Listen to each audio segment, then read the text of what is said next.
Thanks, Premier. And look, can I just say to the people of New South Wales, thank you for coming forward and getting vaccinated.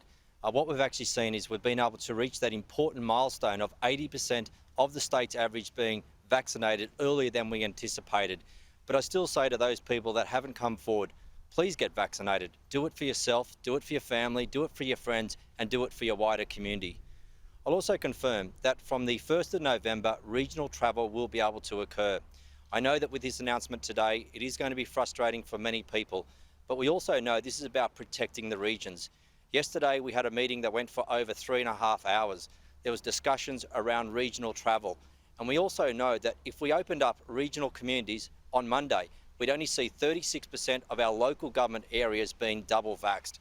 It is too early. And we know that if we wait another 2 weeks, we'll be in the same position as what Sydney is today. That will see more than 70% of our regional local government areas being double vaxxed. The most important thing here is that regional communities, we want to welcome back our Sydney-siders. We want to welcome them back with open arms. We want to see them going to our businesses in our local communities. But the worst thing to happen would be to actually slam on the brakes, to actually stop people going into these communities and to see a lockdown. And the worst thing we could see for these businesses is a lockdown during the most busiest time of the year, which is going to be that Christmas trade. So we want to make sure that we've got the settings right to be able to help businesses as they go forward. The Premier has also said that the JobSaver payments will be extended. That is important because that's going to support thousands of businesses in regional and rural New South Wales. That support package has been there previously, it will continue, and it's an important initiative going forward.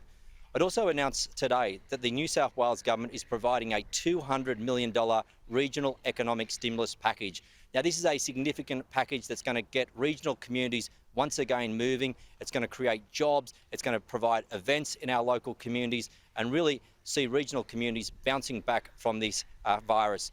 Again, I say to the people of New South Wales, thank you for your patience. We're in this together. We want to make sure that we're keeping our communities safe, but we've also got to make sure that there is a balance between protecting communities and opening up.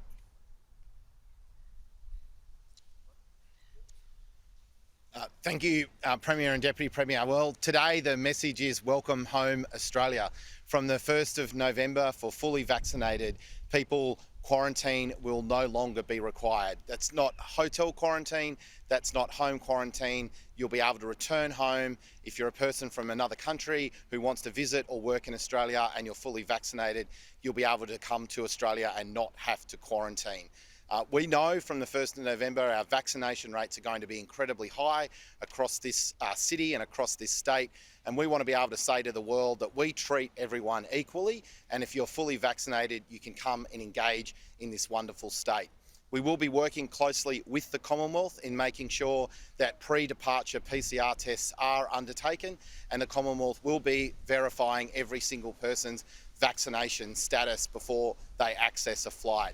We're taken this decision with 2 weeks lead time to allow airlines and the Commonwealth to start to put on extra flights and put those processes in place for people who are fully vaccinated. If you are not vaccinated, you will still need to quarantine, and that quarantine will be capped at 210 people a week. This clearly prioritises fully vaccinated people returning to Australia and coming here for work and for leisure. This is a huge pickup for our tourism industry, it's a huge pickup for our economy, and it's a really clear signal to Australians who have had to operate overseas in a really constrained aviation market that we're removing those barriers and allowing you to come home.